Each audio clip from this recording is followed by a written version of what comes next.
y'all, and welcome to the Healthy by Heather Brown podcast, where I encourage you in healthy mind, body, and spirit through my Sunday reset. Let's get into it. Okay, mamas, buckle up because this episode is going to blow your leggings off. We're talking about what no one warned you about when it comes to birth, recovery, and reclaiming your strength, physically, mentally, and spiritually.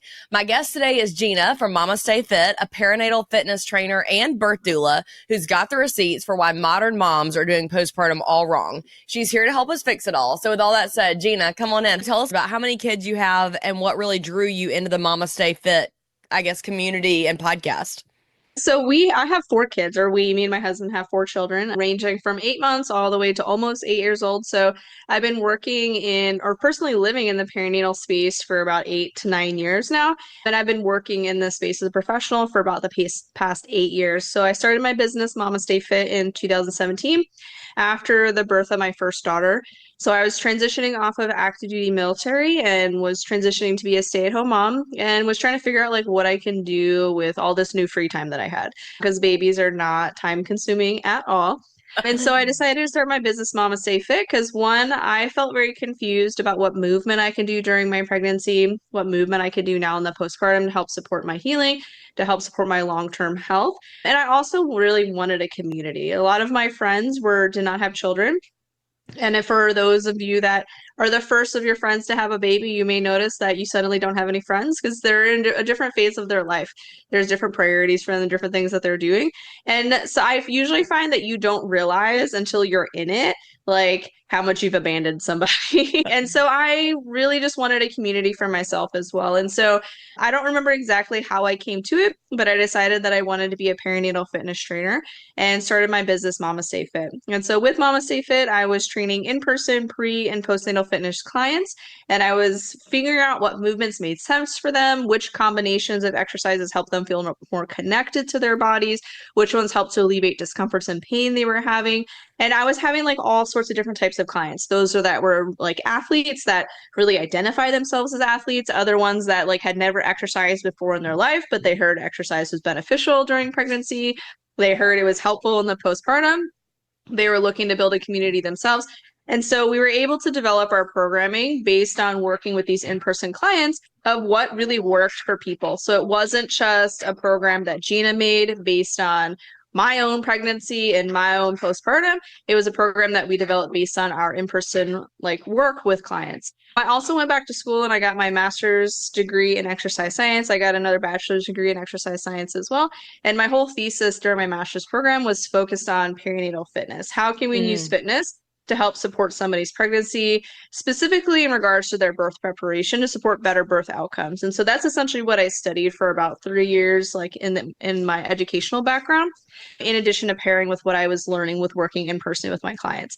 After about a year of being a perinatal fitness trainer, one of my prenatal clients asked me to be her doula, and I was like, sure, I'll go do that. I had a doula with my first, so I was familiar with what a doula does. But essentially what a doula is, it's like your birth buddy. It's like your labor coach. So they're there to help you during your labor. They help provide information both during your pregnancy and your birth.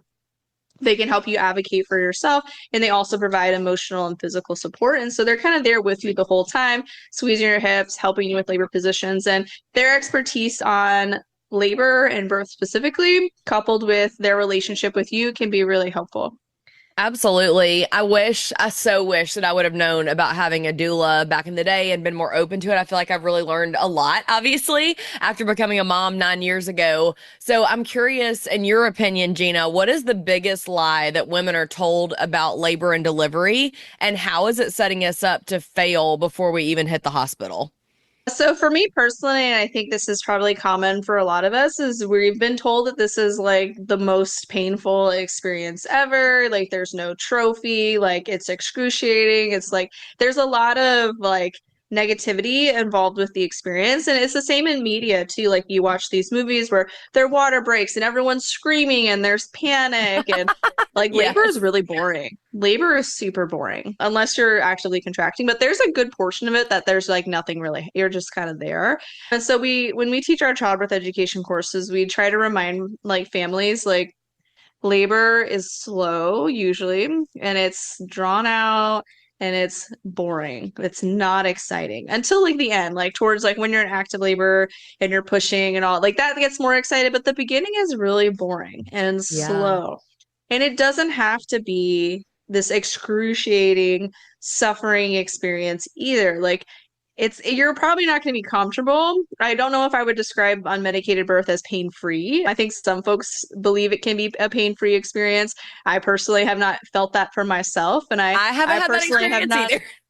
Yeah, I have not seen. I've seen some clients that like really cope really well, but in general, I would say that it is probably going to be painful, but it's not suffering, and there's a difference between the two. And so one of the phrases that I like to use to help folks kind of understand like this is painful, but it's not like excruciating or the worst thing ever is the pain has a purpose. Like you can anticipate when the next contraction is going to come. There's going to be breaks, so it's intermittent. We don't have it's not continuous pain for 30 hours. And then we need them. These contractions and this pain that we feel is necessary.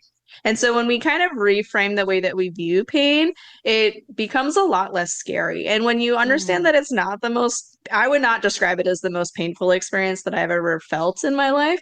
I would describe it as a very powerful experience. Like I felt like I was so connected to what was happening. I felt like really strong after my labor. I felt strong during my labor. I felt very supported during my labor by my husband, by my support team. And so there are ways to make labor more enjoyable, like quotations, because like it still kind of sucks. But it's not the worst thing ever. And I think when we can reframe, like this is going to be challenging and this is going to be hard, but I can do it. And you really can believe that in yourself. It really can change the way that we approach labor. Like it's okay to still be nervous about it, but just kind of reframing the way that we may be viewing it can really shift how we feel about like when we go into labor. Absolutely. And I was even thinking about how I've watched some of my friends now as I've gotten older, and I feel like people are currently even more open to doulas and home births than they ever have been before. Our hospital, actually, when I had Finn, had started to have a doula on staff that started to go to different rooms. So she couldn't be with you the whole time, but it was as if an angel walked in the room when that doula walked in, because just the sense of like, caring and even like the tips and the things that she was saying was just so different than what the medical staff was saying. I had a nurse with my first baby delivery that was, I mean, kind of the same way. Like I was like, she's my angel. Like the Lord sent her to me. I needed her. But I really do feel like there's just such a difference, even in the way that doulas understand the body and the way that they're trying to help the mom progress and process through it mentally, emotionally, spiritually, that it's like, well, the doctors and the nurses just aren't there necessarily to do that. Like, even some of the things I was watching, actually, Gina, you're probably gonna laugh at this. I went all the way back to your very first Mamaste episode that you guys recorded and listened to you sharing about your first viral video, and it blew my mind. I had never heard that before. So, do you mind even just sharing a little bit of that? Because I feel like that's just one little insight of a glimpse of things that you learn from doulas and outside the hospital that you would never know as far as positions go.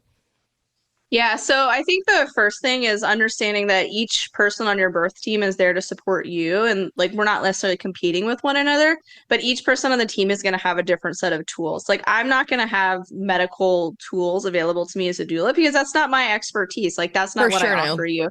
Your nurse Yeah, and your provider are going to have that medical perspective to help support your labor, which is necessary and helpful. But for me as a doula, I have to think outside of the medical world to provide tools. And so that's typically why doulas are going to have more of the hands-on like physical techniques, the positioning, the movement, like those kinds of things. So that those are the tools that are available to us.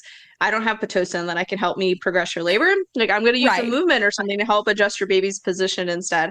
But we can work together as a team to gather information to figure out like what options are best for the person that is giving birth as opposed to competing with one another. So I think everyone is a helpful part of the team. We just have different perspectives on it Sure. because I'm not responsible for your health and safety during your labor in the same way that your provider is, but I am there to help you feel safe and supported during your experience.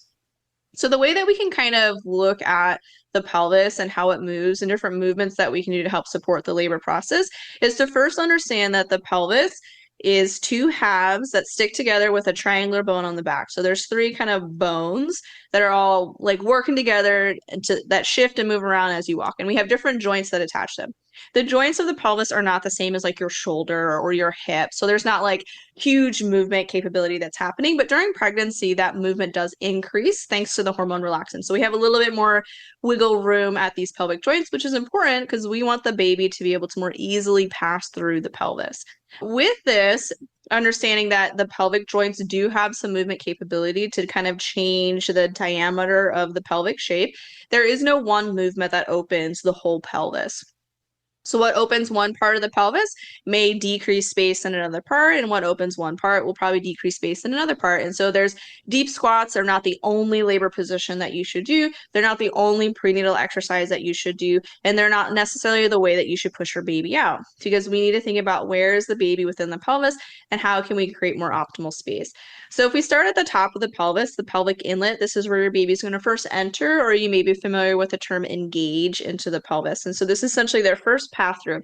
This can happen prenatally, so you're just pregnant and existing, your baby's like, I'm going to go in here. And it doesn't mean that your labor is going to start any sooner. Trust me, I know I've gone to like 41 plus weeks with a very engaged and low baby.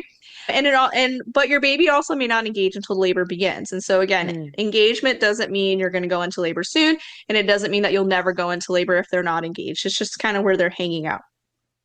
After your baby has engaged into the pelvis, they're then going to navigate and rotate through the middle pelvis, was essentially like the bony structure. They're moving through the bony structure, they're moving through the pelvic floor as well, and they're going to make it all the way to the bottom of the pelvis, known as the pelvic outlet. And this is where they're going to come underneath that pubic bone to be born. So this is when you're pushing and you finally get to meet your baby, they have exited the outlet. Each of those pelvic levels opens in a slightly different way. So the top of the pelvis is going to be like those deep squats, butterfly poses. Knees are essentially really wide at this point. So if you think about more wide leg positions with external rotation, we're going to be creating space in the top part of the pelvis. We also are going to want some pelvic tilting from front to back. So a little bit more of an extended spine position changes that pubic bone angle, sometimes makes it easier for baby to enter. But also a tucked position can help to change the diameter of the front to back, so it creates more space. And so essentially just combining both of them while you're laboring can help your baby enter. So common labor positions that create space in the top of the pelvis would be like those squatting movements, or sitting on a birth ball and rocking your hips front to back, where you arch and tuck your butt underneath. You could do an all fours position where you're rocking front to back, pelvic tilts, really front to back movement with a lot of pelvic tilting with wider knees can really help to create space in the top of the pelvis to help your baby engage. Some of you, this is going to happen during labor. For some of you, your baby will be engaged before labor even begins. And so once your baby has engaged, regardless of when that happens, they're then going to be navigating through the mid pelvis, and the movements that create space in the middle part of the pelvis are going to be very asymmetrical movements, which means one leg is kind of doing something different than the other. So you shifted your weight to one leg, you're swaying from side to side, you're doing like a lunge or a half kneeling position. So everything is like side to side now to help create that asymmetrical or that diagonal space to the mid pelvis to help your baby rotate. And so with the middle of the pelvis, we're thinking like swaying side to side movement, maybe like an elevated lunge, kind of like Captain Morgan, where the knee is more out. We can also find more closed hip positions, so like belly more towards the thigh, such as a hip shift, which most folks are not familiar with what a hip shift is, but essentially it's the pelvis rotating on the femur. So belly comes more towards the thigh, and you'll feel a little bit more of like a glute type stretch there. If listeners are still like, I have no idea what this chick is talking about, if you go to YouTube and you type in Mamaste Fit hip shift, so like shift like a gear shift, there'll be tons of videos for you. I also have it in my book, Training for Two. Like there's a whole chapter just on hip shifting and creating space, because it's a really beneficial movement to be able to do. One, it releases your pelvic floor, and it creates space in the bottom part of your pelvis. After that, your baby's going to come to the outlet, and this is where my viral video came from, where it's the knees in, ankles out. So more internal hip rotation. A slight tuck underneath can sometimes be helpful. It makes it easier for us to find internal rotation. It's going to create more space in the bottom part of the pelvis. So babies will still come out if your knees are really wide. Like their heads are really squishy. They mold really well to fit through. So if your knees are super wide and that feels comfortable for you while you're pushing, they'll probably still come out. It'll be a little bit easier if you create more space. So if you think about like opening a door wide versus like cracking it and then having to like squeeze your way into, a little bit more challenging, but still possible if you like suck in enough. Sometimes you can still fit. So babies will still come out if your knees are really wide. It'll just be easier if your knees are in, if they're you have a little bit more internal rotation, and they don't have to touch. That's like a common misunderstanding, is like your knees touch and your ankles come out. They can still be wide knees, but ankles just a little bit further out is going to help to create a little bit more space. And for our listeners that are like, I don't believe you, you're lying, you're making stuff up, sit on your sits bones, so those little bony bumps on the bottom of your booty, and then feel where they are, and then spread your knees really wide and bring your ankles together, and just kind of pay attention to kind of the movement that they make. I'm And doing then I it with want you you to as you're talking. bring your knees together and then bring your ankles out. So touch your knees together and spread your ankles out, and then feel how they move. Like they move a little bit further out. If you're like, I don't really feel it, I want you to bring a slight tuck to your butt and then do the internal rotation, and you'll probably feel them move a little bit more, because a slight tuck is a little bit easier to find. It's not about how we torque the hips, about how we position the pelvis and then change the pelvic position. So internal hip rotation is going to help to create more space in the bottom part of the pelvis. And so that already by itself is probably a lot of information where you're like, what? The good news is But it's during mind labor, blowing. I mean, no it one told is. me that during Yes. labor. I'm like, what? But then I just felt it, and you're right. I mean, you feel it move opening out down there, which you wouldn't expect. Yeah. And so I don't want to discredit like our providers or our nurses, because they do provide a lot of wonderful support during labor, but this is not something that they learn, because movement is not something that is necessarily a tool that they are completely relying on to support a labor. It's a little bit more ambiguous, like it's not as well studied. Something like Pitocin or Cytotec are more well studied, and so they're easier to implement than like, hey, why don't you try this lunge? So I don't want to discredit them. And I know that there are a lot of providers and nurses out there that are trying to learn this information to help their patients, but it takes time for it to really spread. So I think it is helpful to be knowledgeable on this stuff for your own experience. Like we have online courses where we offer it. My book, Training for Two, I include a whole chapter on laboring positions. You can even just follow us on Instagram or YouTube, and we were going to post this stuff all for you. And the best part is you already intuitively know it.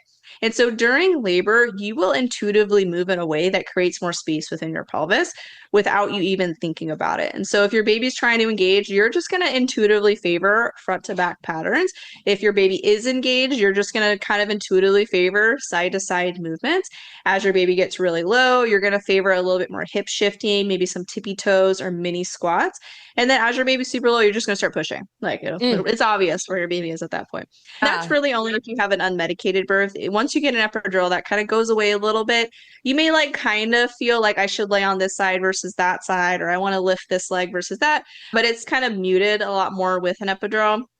And so if you are unmedicated, you'll kind of keep this intuition a lot longer, which I think is really cool. But being familiar with labor positions that match those movement patterns can be really helpful to kind of enhance your experience, to figure out, okay, if you feel stuck, for example, like I don't know what to do. Okay, well, I've been swaying side to side. I'm going to look at this reference, and now I'm just going to do some lunges. I'm going to put my leg up on this, or I'm going to sit on the ball and sway side to side, or I'm going to go sit on the toilet to relax my pelvic floor. So if you're familiar with the tools, it's easier to support kind of the intuition that you already have during your labor. Or if you do get an epidural, we can then use the information that we know to help still create that type of space within your pelvis, if that's what you're wanting to help continue to progress your labor experience. So, Gina, you've talked a lot about delivering with OBs and in the hospital. Have you also done home births or no? So I've personally had 3 home births, and then I support birth outside the hospital as well as a doula. So I'm pretty familiar with both hospital birth and community birth, which is essentially a freestanding birth center, which is different than what is usually advertised as a hospital labor and delivery wing. Sometimes they call them birth centers, but they're a little bit different.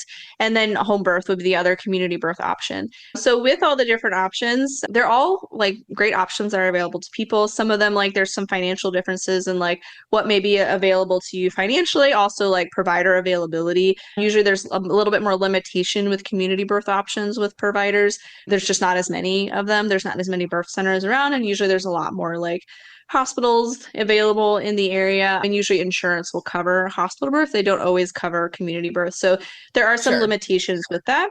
But with a community birth, because you are not in a hospital setting, the way that they manage labor is going to be a little bit different because they don't have access to the same type of tools that like a hospital does. So if your labor is not progressing, it's not going to be, let's just give you Pitocin, which is a synthetic oxytocin, which helps your uterus contract. It's going to be, well, let's try some movements to help see if we can figure out what baby's position is, or let's do an assessment to see what baby's position is in regards to your pelvis and see how we can kind of correct it. So there's going to be a difference in the types of tools that they utilize. With community birth, your prenatal appointments are also going to be really different as well. They're typically like an hour long compared to like usually a pretty condensed quick appointment with your provider or in a hospital-based setting because of client volume.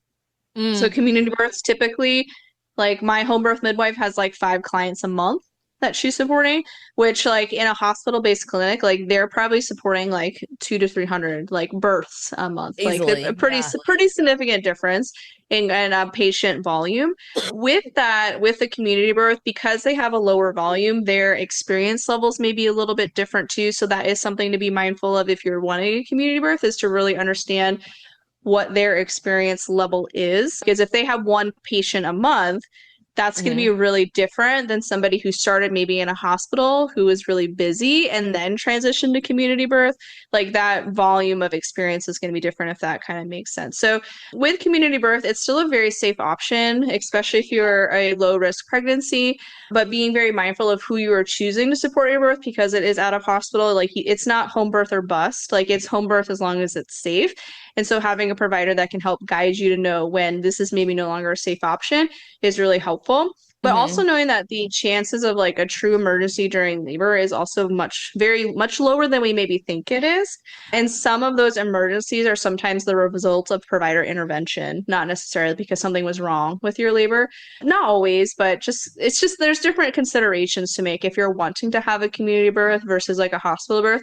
I don't necessarily think either is better than the other. It's all about like what you want as a family. What worked for me personally is not necessarily what everybody should do. I was really happy with my community birth experiences in comparison to my hospital birth experience, but I've also supported like really positive hospital births as well. Yeah. Well, and as I was researching this, I was reading that America is actually one of the worst developed countries to give birth in. So why do you think that that is true? And what can we do to protect ourselves in this system? Is a doula a good option for that?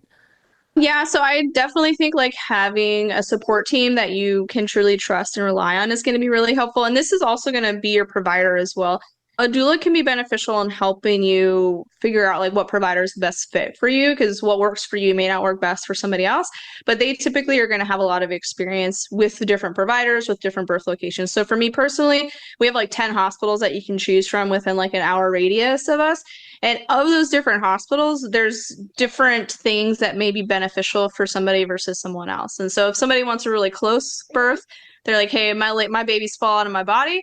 I just want to be like really close, like they're going to choose the closest location, while somebody else who's like, I really want this certain type of experience may explore somewhere else. And so I think choosing a provider that one is going to provide collaborative care with you to where they acknowledge that you are the primary decision maker in your birth is going to be super important. And a doula can kind of help guide you to that. So who you choose to support your birth is probably going to play the biggest role in what your birth outcomes are going to be. And that is going to apply to a lot of things. So birth is more than just surviving. Like it's more than just being alive at the end.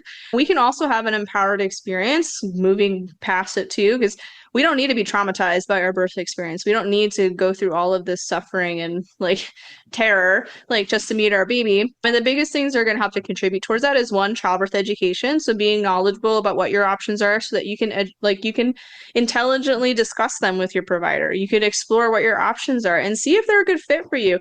So if you're at your appointments and your provider is really dismissive of what you're asking, they're probably not a good fit for you. If you are leaving your appointments and you feel really uneasy, they're probably not a good fit for you. There's likely somebody else that you can go and work with. Here at the Healthy by Heather Brown Show, we're on a mission to help women take back their health, mind, body, and spirit God's way. No woo-woo, new age fluff, or mainstream nonsense. In a world pushing quick fixes and burnout, we're choosing real wellness, intentional living, and faith-filled confidence. This show is for you, sister, and it's made possible by this incredible community. If you believe in this mission, here's how you can help. 1, pause and leave a 5-star review. It's free and makes a huge impact. Share with a bestie who needs this message. 3, support the mission financially. Every little bit helps. Links for PayPal and Venmo are in the show notes. Let's rise up and change the culture, showing the world what healthy, empowered, faith-filled women really look like. Something else that can be really beneficial is just moving your body during pregnancy. And so we in America tend to work a lot, and we tend to be a little bit more sedentary, and we also tend to live very high levels of stress. Like, I don't know why, we just are very stressed out people. I'm a very stressed out person. All of that stuff is really going to impact our health, especially during our pregnancy. And when we have poor health in pregnancy, it's potentially going to lead to more complications and a harder labor experience, which could result in some adverse outcomes. So moving your body intentionally during your pregnancy is going to be incredibly helpful. So as simple as just going for a walk multiple times a week. Go for a walk like 4 times a week for like 30 to 40 minutes. That is going to be incredibly helpful for your health during your pregnancy to help improve your birth outcomes, to improve your pregnancy experience.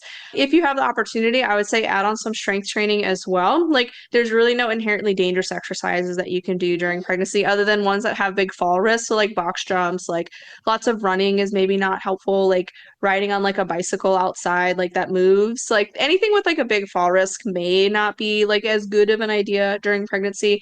And then also just being mindful of your environment. Like, don't do jumping jacks in a sauna. Like, be smart about like where you are exercising. But I would definitely recommend strength training during pregnancy because we do have that extra laxity.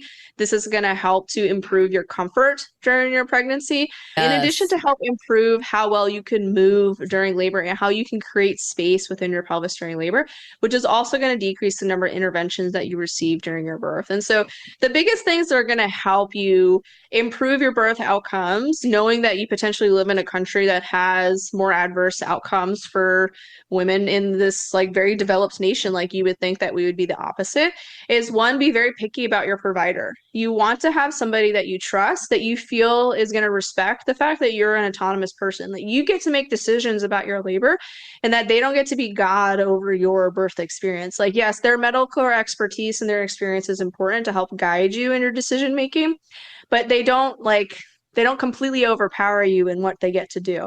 And so if you don't feel good after your appointments, if you don't feel respected by your provider, you need to go somewhere else.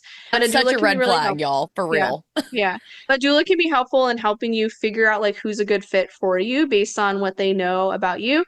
But doulas also kind of vary too. Like, you don't want to have a doula that creates a lot of conflict, that's very like anti-doctor, I'm the only person you should have on your team. Like, so be mindful of those kind of like more holistic support people as well. Like, everyone is a part of a team and they should all be supporting you. It shouldn't be like an only me or not them type of vibe too. So be picky on who you choose to support you during your birth. The second thing is take a childbirth education course, whether you take the one that your hospital offers. I would say an independent childbirth education course is going to be beneficial. Some folks get like a lot of heartburn when I say that, where they're like, well, the one that I teach at my hospital is really great. And I'm sure it is. But I would say an independent course is going to be really, really beneficial to helping you understand your options without any sort of like bias to helping you be a good patient. Like, you should know what your options are in a fairly unbiased like perspective. You should understand laboring positions, comfort measures, so that you can explore what options work best for you. And similar to the provider, similar to the doula, if you're following a page on Instagram and you want to take their course, you should feel good after viewing their content. You shouldn't feel like, I can't trust somebody else on my team because this page told me not to. So be mindful of who you're kind of consuming content with. If it's creating more anxiety for you, they're probably not a good fit for you. If they help you feel more at ease, that's probably a better option for you when it comes to following them and also potentially purchasing their childbirth education course. So when you're educated on your options, it helps you be a more informed consumer, and it also helps you to be more of a decision maker in your birth experience. And then the last thing is going to be to move your body during your pregnancy. adverse health outcomes during pregnancy can cause more complications during your labor, cause more complications in your postpartum. One of the really easy things that we can do to help decrease complications is to intentionally move our bodies, either by just walking daily. Maybe we join a gym and we do some strength training. We have fitness programs that you can join if you're like, well, I don't really know what to do. And when I go to the gym, I just kind of wander around and touch a few weights. Our fitness programs are going to include all the modifications that can be helpful for you. My book, Training for Two, breaks down modifications that you can do, core exercises that you can do. But I would definitely recommend strength training during pregnancy because of that extra laxity. This is going to help you to be stronger. You also are going to weigh more during pregnancy. Even if you don't gain any like quote unquote extra weight, you're still going to weigh more because your baby and your placenta and all the fluid. And so being strong is going to help you be so much more comfortable as well. So those would be kind of like my main recommendations on to help you have a better birth outcome living in a country that does have some higher mortality rates for women, higher complications for babies, is be picky on your provider, be picky on who supports your birth, take a childbirth education course, and move your body during your pregnancy. Yes. And I would even add on to that too, that I feel like eating to fuel your body too, because, and we always talk about this on here, that if you are working out and you're like, but now I'm so hungry. And now, like maybe you're filling your body with either the sugars or, the simple carbs, the processed foods, that takes such a toll on your body. And it actually just makes you hungrier and less satisfied to fuel those muscles that you're working so hard to, get strong and ready for delivering that sweet baby. So let me ask you this. I feel like we're running out of time quick. So we'll almost do like a rapid fire a little bit. What do you wish women would stop Googling about labor and start actually learning from real birth pros like you? Just don't Google. Just get off of Google, just in general. It's not a good, it's not there. You'll think you're dying or your baby's dying. Like if you are Googling something and you are concerned, hey, I'm Googling my baby's not moving as much, or I'm Googling should I be bleeding, or I'm Googling what is this feeling? Those are good questions to ask your provider. Like call labor and delivery, call your provider's clinic. There's probably a nurse helpline. They might even have a chat function now. Like I can just text my provider. Like it's pretty cool. If you have a doula, you can ask your doula for some advice too. But try to get off Google. Yeah, I love that. That's really, yes to that. Also, so next quick question. Why do you think so many women feel fine after birth until about 6 months later when the wheels fall off, either emotionally or physically? So so after you give birth, there's essentially recovering from the injury of birth for about the first month. So you're bleeding a lot. There's a lot of tissue stretching. If you had a C-section, you're healing from major abdominal surgery. So that takes about a month. Some of us will feel like quote unquote good after about like a week or two because we're outside of that first week of inflammation healing, which is usually where the most swelling is. And so after that, you might be like, I feel like pretty good. And you may start to like push things a little bit more. And then like right around the 1 month mark is usually like when we enter like our third stage of tissue healing, where there's a little bit, the tissue is getting more dense, it's getting stronger. And that's usually when we can return to fitness. And usually the guidance that we receive is just do a little bit less, just ease into it, start light. There's no real guidance given. Or if you get anything, like you might not get any guidance. You're just like, okay, go. You're all clear. It's green light. Do everything that you did before. Just go for it. We still have tissue healing for at least the first 6 months postpartum. There's a lot going on. Like the first month is healing from the injury of birth, and the next like 6 months to 18 months is healing from pregnancy. There's a lot of tissue changes that was happening. Our biomechanics change, the way that we stabilize change, the way that we manage pressure changes, like fluid volumes, like all of this stuff is changing pretty significantly during pregnancy. In addition to, there's probably going to be some sort of deconditioning period, especially in that first month postpartum, where like everything kind of just like turns off as you are healing. And so we have to remember that there was a lot that happened. And so if you rush this process, where at 2 weeks you decide, I'm going to go back to the gym, because I saw an influencer that she was back in the gym and she has six. Please don't do that, y'all. Please don't do that. Anytime I see, and you'll even see folks that are like of a credible status that are like, I went back to the gym at 3 days postpartum and I bench press because I can.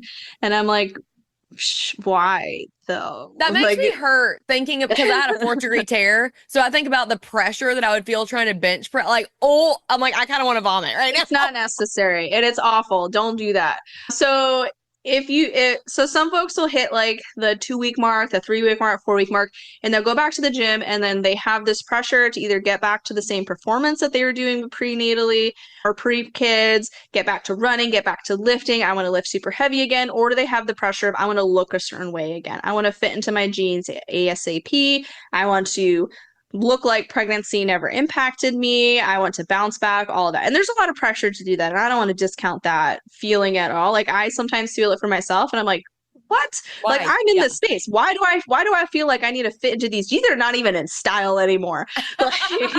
Like get some new jeans.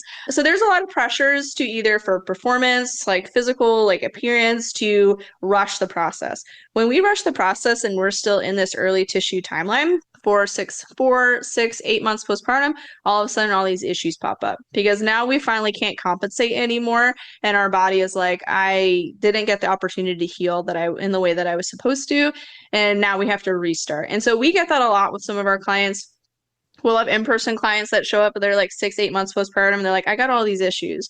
I didn't have them before. I like peeing when I run. My pelvis hurts, like my lower back hurts. I'm having all these issues.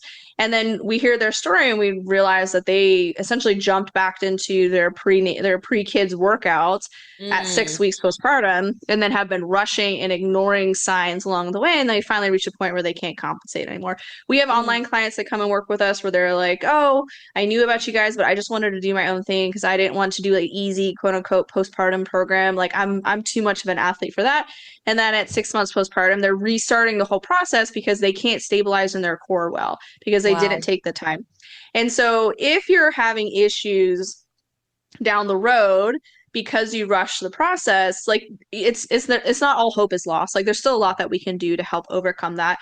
I would definitely recommend like restarting. Like I've had clients that were 2 years postpartum that were still dealing with issues that just restarted from the beginning, relearn how to connect, relearn to stabilize, rebuilt their foundation, and they were climbing mountains, like literally like the next year. So it Love is it. possible to heal if you maybe did too much too soon and you're kind of suffering the repercussions from it. But I will urge you to be patient with the process, to take your time rebuilding, relearning movement patterns like you were a brand new athlete, like you've never lifted weights before. What would you do for like an on-ramp program or for like a beginner's lifting program? Do that because your body is different after you give birth. Movement's gonna feel a little different. You'll find that you can kind of progress a little bit quicker based on muscle memory, but I would urge you to start very small and be very patient with the process. We do that for you with our prenatal or postpartum fitness programs. But if you want to kind of do your own thing, like just be very patient and mindful and slow with the process. And I promise you, when you're like 6 months postpartum, you're going to be feeling ready to lift heavy, to run far. Like I'm 8 months postpartum right now and I'm training for a marathon because I've been Wow. really patient with this process. Like I feel really good in my body and I have every postpartum because I've been very patient with it. Like it's slow, it's annoying, like you're like, I just really want to lift heavy right now. But I promise you it's worth being patient. Like you will feel better long term, I promise. Yes, and you made me think about my pelvic floor therapist that I've had on the podcast for. I'll link back to her prior episode, but she has the quote that you are always postpartum because just because you're 6 months out from giving birth or 9 months or even years, it doesn't mean that everything in your body went back exactly to where it was pre having a baby inside of you. And I was like, that is such a good point. So, Mama, if you're listening to this, you are always postpartum. Okay, so in closing, Gina, if you had to sum up your mission as a doula and perinatal trainer in one sentence for every mom listening, what would it be or what encouragement would you give her? I would say, like, just trust yourself. Like, you know a lot more than you think you do. Like, you have the ability to make decisions. I know there's a lot of ask your provider, like, if you can eat this grape, if you can do this movement. Like, there's a lot of like asking for permission that feels like I get pushed on us during pregnancy. And so this kind of makes it so that you feel like you have to kind of like lower yourself and like be like almost subordinate to all these pieces of authority. Like you are really smart. Like your body is literally growing a human being without any sort of additional guidance. Like it is literally just doing that on its own. Your body is going to move in a way that feels good for you during your pregnancy, that it's going to move in a way to help your baby descend through your pelvis during labor. Like you're going to have intuition in the postpartum to help guide you. It's just really hard to believe in that. And I would encourage you to really like lean into that and then to find people to support you during your experience that make you feel good.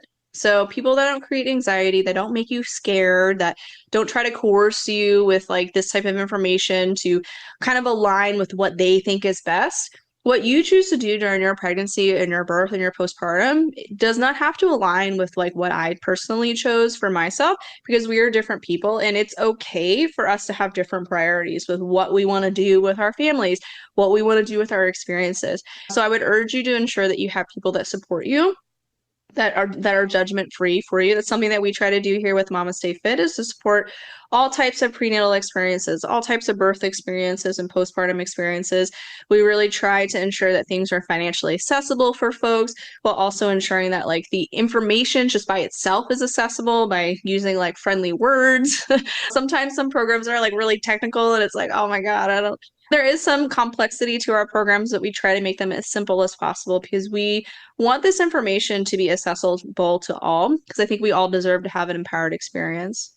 Absolutely. And Gina, as you were talking, I was just thinking about, I know a lot of you that listen to the show are also believers and like literally God designed your body to know how to carry a baby and to give birth, y'all. And so while yes, it's so incredible to have resources like Gina and your doctor and a doula, if you choose to go that way, or your chiropractor, naturopath, whatever it is. But at the same time, I would just encourage you to listen to her message, to listen to your own body. I feel like we've gotten so disconnected because we're constantly on our phones or on social media, even from just knowing what it feels like to be present with our bodies and to know what it's telling us. So if you're working out and that move doesn't feel good for you, okay, modify it. Like that's okay. That's listening to your body and that is wise. So don't be worried about if you're at the Burn Boot Camp or you're at Pure Barre or you're wherever and the class is doing something else but it doesn't feel right for you. Ask that instructor. That's what they're paid to be there to do, is to give you modifications that work for you. So in closing, Gina, will you tell everybody where they can find you online and connect with the Mamaste Fit and just anything else that you want to share? So you can find us on Instagram, TikTok, YouTube, all under at Mamaste Fit. So it's like Namaste with an M at the beginning, Fit. So you can find us on all of those social media platforms. It's the same handle everywhere. We also have a podcast, the Mamaste Fit podcast. We try to keep everything very simple for everybody. That's where we're going to share all of our free information and resources. If you want more of our paid courses, our website is mamastefit.com, where we have our pre and postnatal fitness programs. We have our childbirth education course. And then I also have a book training for two that you can buy wherever you buy books, which is specific to prenatal fitness and birth. So if you want to grab that to have a resource, I've loved showing up at births where people have my book opened up to like the chapter that is relevant to them in that phase. So you can also do that. There's tons of pictures, QR codes with video links and stuff in there. So those are all the different ways that you can learn more from us. I love it so much. And then Gina, in closing, I ask everybody the same question and you can interpret it however you would like to, but how do you personally reset? Oh, right now I try to put in some like self-care hobbies for myself where I color and I do puzzles because it's like a mindful activity that is not too stimulating. Yes, especially I'm like all So of us that's mamas feel that. We're all yeah, overstimulated all the time. so that's what I do right now. I love it. That's such a great answer. Well, Gina, thank you so much for joining us today. It was such a privilege to get to learn from your wisdom. And Girl Gang, I'm so excited that you tuned in today. If you are pregnant, or excuse me, if you know someone who is pregnant or who is wanting to get pregnant soon, I would highly encourage you to send this episode over to them so they can listen to it. I think that everybody's takeaway from today, whether you are pregnant or not pregnant or postpartum or what have you, is just to learn to listen to your body, to listen to your God-given intuition, and to know that you are capable, and really just to be gentle and take time with yourself in that healing and recovery process, but also to be empowered. It's such a delicate, beautiful design. And I'm just so, so proud and honored to have had Gina on today to encourage us in that. I hope you have a beautiful Tuesday, and I will see you next time. All right, Eric, welcome back to the Marriage Corner. I feel like in case they're seeing this on video, we got to tell them, what's up with your eye? What are you talking about? Give a little clarity. Well, I've gotten back into a hobby that I quit after 8 years and run into the same issue that I had 8 years ago. Yeah. It was actually about 9 years ago because I think we had just had Leighton. And one of my hobbies at that time was jujitsu. And I know a lot of people are probably thinking, what is a 30-year-old white guy? Why is he doing jujitsu? Almost 40. Almost 40. Well, I was 30 back then, almost 40 now. But it's a great workout. And, these things happen. So I know, a lot of people say, like, you should see the other guy. But, the other guy was actually unscathed in this situation. It was a loose knee. It was purely accidental. But anyways, that's what happened. So black eye. Yeah. So today, Eric, you've got a fun topic for us, I think. And I'm looking forward to hearing what you have to say about it. And yeah, so tee us off. Well, or wait, what's the term in jiu-jitsu? Is it like start us off? Tee us off? Tee us off would be golf. No, it's just, I don't know. Well, usually you say shake and bump and then you go. I didn't know it's that. Kind of like, okay. It's kind of like shake and then bump. Oh, I didn't. Okay. Okay. There you go. Learning something new every day. So anyways, it made me think about this because with jujitsu, I'd actually really like to get our boys involved with it. And there's a lot of different reasons why I think it would be good for them. I think it teaches discipline. It's very difficult. And I really want our boys to be able to do difficult things and overcome different things. I also am a big believer in life. You need to differentiate yourself in a lot of different ways and find different niches, if you will. And I think this could be definitely, there's a very small subset of people that do jujitsu or do wrestling or things of that nature. And I really want to get our boys into it. I know they're going to hate it to begin with, which is what made me think of, I wanted you and I to discuss things that your parents made you do when you were younger that you just absolutely disliked. But now looking back, you're really thankful that you did do those things and you're appreciative. So do you have any of those instances? Yeah, for sure. So the first thing that comes to mind, which this is terrible, but I'm just being honest, is probably going to church. Like as a kid, you're kind of like, oh man. It was on my list too. Okay, that makes me feel like a little bit better, I guess. But at the time, I think as a kid going to church, it kind of just feels like, okay, I had to sit there and be quiet for an hour and I had to get up early and I already had to get up early all the rest of the days for school. And, if you didn't have some of your best friends going with you from school or the neighborhood or what have you, it was kind of just, I guess like maybe I didn't have the depth in my relationship with the Lord at that time to appreciate it, maybe would be the answer. But then I also think about that Bible verse that says, train up a child in the way he should go. And when he grows old, he will not depart from it. And now, obviously, like I love going to church and I feel like we're missing something when we're not there. Yeah. Like I said, it also made my list. And I mean, I kind of had a lot of similar experiences, but think about it like when you're, a 7-year-old or a 10-year-old or even a 12-year-old kid, and you go to church and, you're listening to part of a sermon. I mean, those are some like really higher level thinking, very conceptual type sermons in a lot of ways. There's a lot of symbolism in some things. And, I mean, I struggle to understand sometimes what the sermon is about, let alone a child. And, I think I was fortunate. We did have a great kids group, youth group and things of that nature, great youth pastor. And that made it more fun. And we had, what was it called? Like on Wednesdays, I can't remember, Young Life or something like that. On Wednesdays. And, all the kids would get together and there would always be different fun activities that were going on.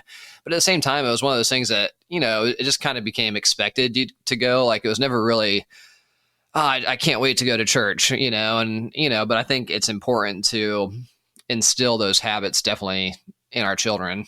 Absolutely. And I think it's just so important for them to get to be friends with people that have similar values as we do. And I mean, we always say that, you do become more than likely like the 3 to 4 people that you surround yourself with the most closely.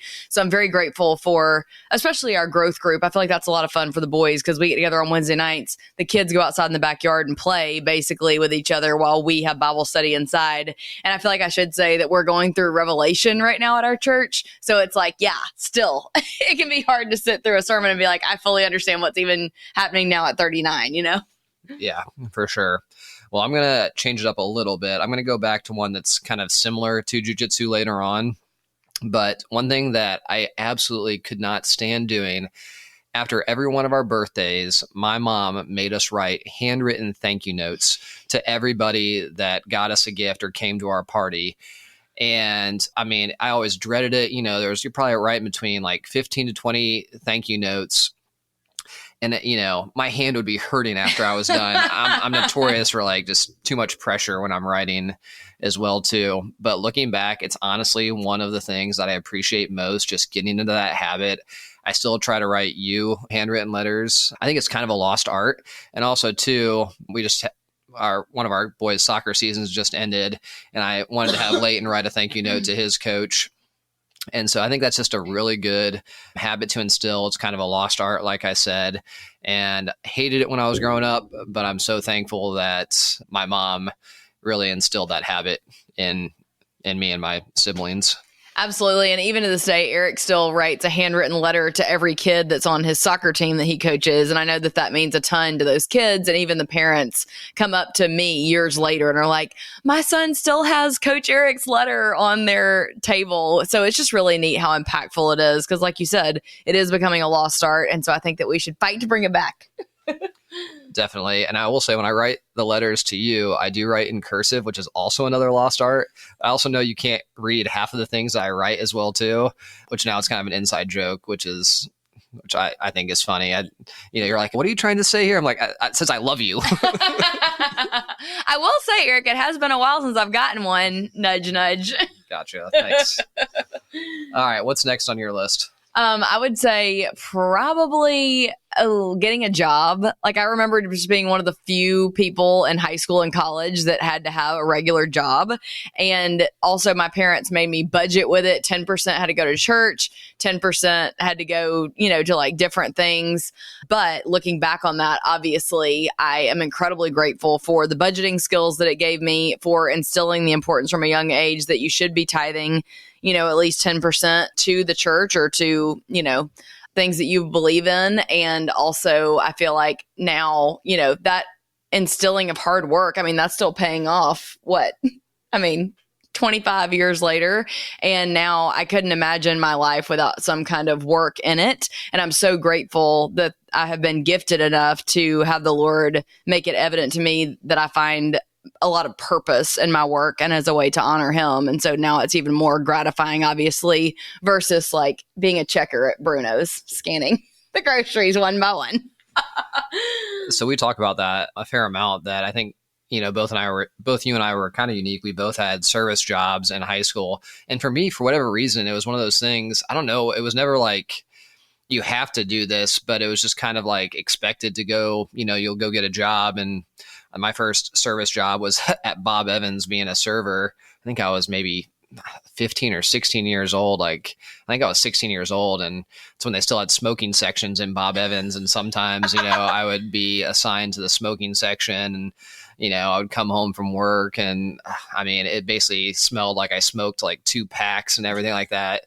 But I look back on just all the lessons, the different type of people you meet, how to deal with the cooks, the different servers. You have the classic, older waitress that's, in her 60s, that's been working there for 15 years. And she's just like, she was always chain smoking in the back, had that raspy voice, but like just a heart of gold, taught you everything you need to know, just like all, and just, learning how to talk with people, the customers, and just the process of, getting the food out, taking the orders, all those things, I just feel like those things are super important.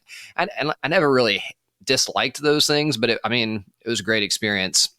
But I'll go on to my next one. It's similar to jujitsu, but my parents made us do swim team as kids. I think we did it from about, 8 years old till just through middle school. So through 8th grade. So from like 8 to 14 or 15.